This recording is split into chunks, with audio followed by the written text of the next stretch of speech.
देखिए, इस वीडियो में हम लोग क्या करेंगे, ये आपकी एग्रीकल्चर ज्योग्राफी की, तो ये आपकी पार्ट 5 की वीडियो है, ठीक है? एग्रीकल्चर ज्योग्राफी की, जिसमें हम स्टार्ट करेंगे क्रॉप इंटेंसिटी, ठीक है? तो लाइन बाय लाइन चलते हैं। किसी कृषि क्षेत्र में फसलों की आवृत्ति से संबंधित अर्थात एक निश्चित कृषि क्षेत्र पर एक क्रॉपिंग ईयर में कितनी बार फसलें फ्रीक्वेंसी ऑफ क्रॉप्स उत्पन्न की जाती हैं, ठीक है? इसको शॉर्ट में कैसे पढ़ेंगे? क्रॉप इंटेंसिटी क्या होती है कि कोई भी आपके पास लैंड पार्ट है, ठीक है, और एक टाइम पीरियड है, सपोज 1 साल के लिए आपके पास 10 बीघा है, तो 10 बीघा में, ठीक है, आप कितनी बार फसलें बोते हैं, ठीक है? ये नहीं कि आपने 10 बीघा में सिर्फ एक ही बार बोई, वो भी 1 साल वाली कोई, ठीक है? तो वो क्रॉप इंटेंसिटी नहीं अच्छे से आएगी उसकी, आएगी तो लेकिन कम आएगी बहुत, ठीक है? लेकिन अगर जो आपने उस एक ही क्रॉपिंग ईयर में 1 साल में उस 10 बीघा में 10 बार अलग अलग फसलें उगाई, ठीक है, तो उसे उसकी क्रॉप इंटेंसिटी बहुत ज़्यादा होगी, ठीक है? इसलिए लिखा है ना कि किसी एक, पेन की निब को देखिए, एक निश्चित कृषि क्षेत्र पर एक क्रॉपिंग ईयर में, कोई निश्चित क्षेत्र है आपके पास, मान लीजिए 10 बीघा, एक क्रॉपिंग ईयर मान लीजिए आपके पास कोई साल है, उसमें आप कितनी बार फ्रीक्वेंसी ऑफ क्रॉप्स, कितनी बार आप फसलें उगा रहे हैं, ठीक है, कितनी बार आप उसमें, मीन्स हाउ मच टाइम्स, कितनी बार आप उसमें फसल उगा रहे हैं, तो उसकी जो फ्रीक्वेंसी ऑफ क्रॉप्स हैं उसे हम क्या कहते हैं? क्रॉप इंटेंसिटी, ठीक है? अब BS त्यागी थे, कोई साइंटिस्ट थे, उन्होंने क्रॉप इंटेंसिटी की जगह एग्रीकल्चर इंटेंसिटी वर्ड यूज़ किया है, तो ये इंपॉर्टेंट है कि क्रॉप इंटेंसिटी की जगह एग्रीकल्चर इंटेंसिटी वर्ड किसने दिया? BS त्यागी ने। RR त्रिपाठी, ये साइंटिस्ट हुए, ये भी, इन्होंने फॉर्मूला दिया G/N/100। G implies that gross cropped area, N implies that net sown area, gross cropped area upon net sown area, ठीक है? फॉर्मूला क्या बना? Gross cropped area upon net sown area into 100, ठीक है? तो ये जो फॉर्मूला है RR त्रिपाठी का, ये किसके लिए है? एग्रीकल्चरल सॉरी, ये किसके लिए है? क्रॉप इंटेंसिटी के लिए, ठीक है? इस चीज़ का ध्यान रखना कि ये G/N वाला फॉर्मूला किसने दिया है। फिर आता है agricultural directorate of government of India, ठीक है? इसका रेयर ही पूछेंगे क्योंकि बहुत अजीब सा है, देखिए, है ना? ये पहले भी आपको लग रहा होगा सेम सेम सा, ध्यान में आता है या तरीका है कुछ आपके पास को याद करने का तो ठीक है, वरना कोई बात नहीं। फिर आता है जसबीर सिंह। जसबीर सिंह ने क्रॉप इंटेंसिटी के स्थान पर land use efficiency word use किया, ठीक है? ये ध्यान रखना कि BS त्यागी ने क्या किया था, ठीक है, और जसबीर सिंह ने क्या कहा है? क्रॉप इंटेंसिटी की जगह लैंड यूज एफिशिएंसी। अब BB सिंह कोई हुए हैं, उनका फॉर्मूला क्या था? Total crop area upon net sown area into 100, ठीक है? तो BB सिंह और RR त्रिपाठी का फॉर्मूला लगभग कुछ कुछ सेम है, क्या अंतर है वो आप खुद देखिएगा, ठीक है? किसी क्षेत्र पर वर्ष में 2 फसलें पैदा की गई हों, तो उस फसल वर्ष में उस भूमि की गहनता 200% होगी। यदि एक फसल हुई है तो गहनता 100% होगी, ठीक है? ये तो कॉमन सी बात है, आपको क्लियर हो गया होगा। तो बस क्रॉप इंटेंसिटी में आपका यही था, इससे ज़्यादा और इसमें और कुछ भी नहीं है, ठीक है? अब अगला देखते हैं। देखिए, अगला बहुत ज़्यादा इंपॉर्टेंट है। अगले टॉपिक में लैंड यूज़ प्लानिंग पढ़ते हैं, ठीक है? क्या है? Land use planning. अभी हमने क्रॉप इंटेंसिटी पढ़ा है, अब हम पढ़ेंगे लैंड यूज़ प्लानिंग। अब लैंड यूज़ प्लानिंग अलग अलग कंट्री की अलग अलग साइंटिस्ट ने की थी, तो ये आपको पूरा याद रखना है, ठीक है? मैच द फॉलोइंग में पूछ सकते हैं आपसे। ये पेन की टिप को देखिए, ठीक है, इसको फोकस कीजिए। Land use survey in Britain, Britain में किसने किया था? LD स्टैम्प, ठीक है? जब भी ब्रिटेन का कोई भी आपको क्वेश्चन ऐसा मिले एग्रीकल्चर ज्योग्राफी में कि ब्रिटेन के बारे में, तो आप जा सकते हैं LD स्टैम्प के ऑप्शन पे, ठीक है? फिर आएगा land use survey in Poland, Poland में किसने किया था? जेवोंस्की, ठीक है? किसने? जेवोंस्की। आपको कोस्त्रोविकी भी मिल सकता है जेवोंस्की की जगह, तो आप उससे टिक कर सकते हैं, लेकिन फर्स्ट ऑप्शन क्या जाएगा आपका? जेवोंस्की। थर्ड पर आइए, land use survey in China, China में किसने किया था? बेकर ने। बेकर का आपने USA में भी पढ़ा है, तो कंफ्यूज मत होना, ठीक है? लेकिन लैंड यूज सर्वे चाइना किसने किया है? बेकर ने। Land use survey in America, Sauer, एक सोवर कौन है? कार्ल ऑटविन सावर, या आपने उसमें पढ़ोगे आप, क्या है, थॉट, जोग्राफिकल थॉट, कार्ल ऑटविन सावर, ठीक है, जिन्होंने कल्चरल ज्योग्राफी पर काम किया है, ठीक है? तो लैंड यूज सर्वे जो है इन अमेरिका में सावर ने काम किया है।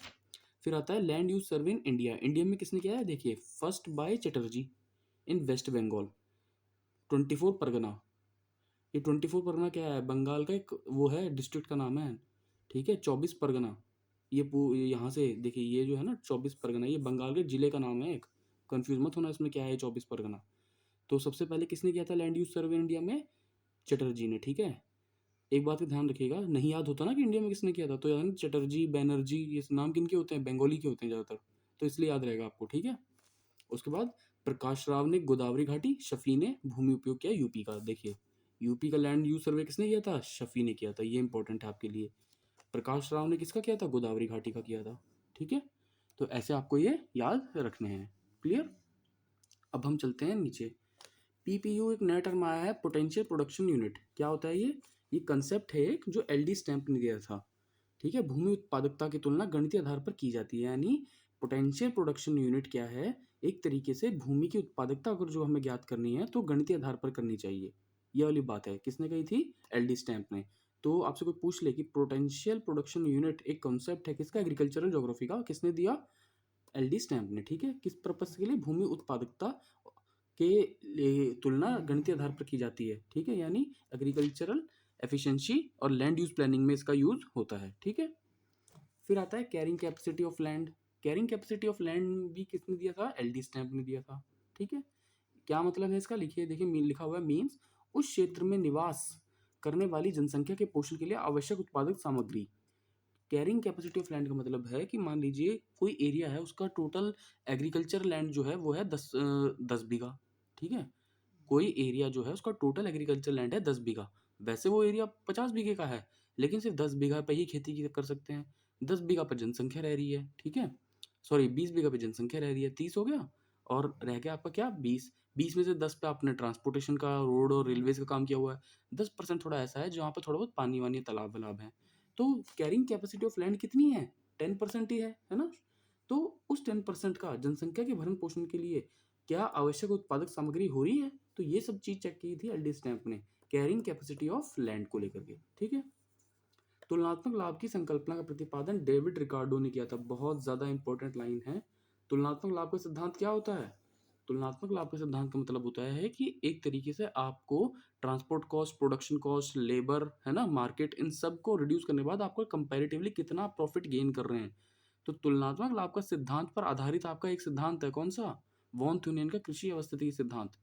वो तुलनात्मक लाभ के सिद्धांत पर आधारित है। तुलनात्मक लाभ का सिद्धांत वॉन थ्यूनेन ने नहीं दिया था। तुलनात्मक लाभ के सिद्धांत की प्रतिपादन किसने किया था? डेविड रिकार्डो ने। ठीक है, इस चीज का ध्यान रखिएगा। The Indian method of land use planning. अब इंडियन मेथड कौन सी लैंड यूज प्लानिंग की? सबसे ज्यादा कंफ्यूजिंग है ये पार्ट। देखिए क्यों? क्योंकि रटने वाला है। ठीक है, इंडिया में All India Soil and Land use Survey Organisation ने भूमि को 2 मेजर और 8 सब टाइप्स में बांटा है। 2 मेजर और 8 सब टाइप्स में डिवाइड किया है। किसने? All India Soil and Land use Survey Organisation में। प्लानिंग कमीशन ने इंडिया को 15 मेजर एग्रो क्लाइमेटिक जोन्स में बांटा है। कितनों में बांटा है? 15 में। कंफ्यूज मत हो जाना, डी विटलसी का 13 है, लेकिन वो क्या है? Agricultural region. ये क्या है? Agricultural agro climatic regions. 15 है। किसने बांटा है? प्लानिंग कमीशन ने। Soil and Land use Survey Organisation Nagpur में जो है उसने एग्रो इकोलॉजिकल रीजन्स बताए हैं। क्या बताए हैं? Agro ecological regions. कितने? 21 मेजर। ये कितने बताए हैं? एग्रो इकोलॉजिकल रीजन्स 21 मेजर, 60 सब रीजन। 21 मेजर और 60 सब रीजन। ठीक है, तो पूछे कोई आपसे कि इंडिया के एग्रो इकोलॉजिकल रीजन्स जो हैं वो कितने हैं? 60 और 20, 80 और 1, 81। ठीक है, लेकिन वैसे कोई पूछे तो कितने बताओगे आप? कि 21 मेजर हैं और 60 सब रीजन्स हैं। Agriculture planning regions of India ने कितने बताए हैं? 6 मैक्रो, 25 मीसो, 58 माइक्रो। ठीक है, first pilot project green revolution 7 states के 7 डिस्ट्रिक्ट्स में चला था। ठीक है, जो फर्स्ट पायलट प्रोजेक्ट क्या होता है? उड़ने वाला नहीं, पायलट प्रोजेक्ट होता है एक तरीके से फैलाव वाला। ठीक है, ग्रीन रेवोल्यूशन का 7 स्टेट के 7 डिस्ट्रिक्ट्स से रिलेटेड था वो। Atlas of world agriculture compiled bye baker and Finch, यानी वर्ल्ड एग्रीकल्चर की एटलस को किसने बनाया है? बेकर और फिंच ने बनाया है। क्लियर। देखिए ये वाला जो पार्ट है, पेन की टिप को देखिए, the Indian method of land use planning. ये वाला जो पार्ट आप देख रहे हो, ठीक है, इसके नीचे आपने जो भी पढ़ा है सभी रटने वाला पोर्शन है, इसमें कुछ समझने वाला नहीं है। जैसे अब इसको मैं बताता हूँ याद कैसे करेंगे आप। जैसे मान लीजिए पहला ही है ऑल इंडिया सॉइल। ठीक है, तो आपको क्या रखना, याद करना है कि सॉइल लैंड यूज वाला जो सिस्टम है उसमें 2 और 8 दिए हैं। सॉइल और लैंड यूज वाले में 2 और 8 रीजन दिए हैं। ठीक है, 2 और 8 से आप समझ जाएगा कि 2 हैं तो वो मेजर ही होंगे जो कम है, 8 है तो वो छोटे होंगे। प्लानिंग कमीशन ऑफ इंडिया ने 15 दिए हैं एग्रो क्लाइमेटिक रीजन। तो इतना याद रखना कि एग्रो क्लाइमेटिक रीजन कितने हैं इंडिया में? 15।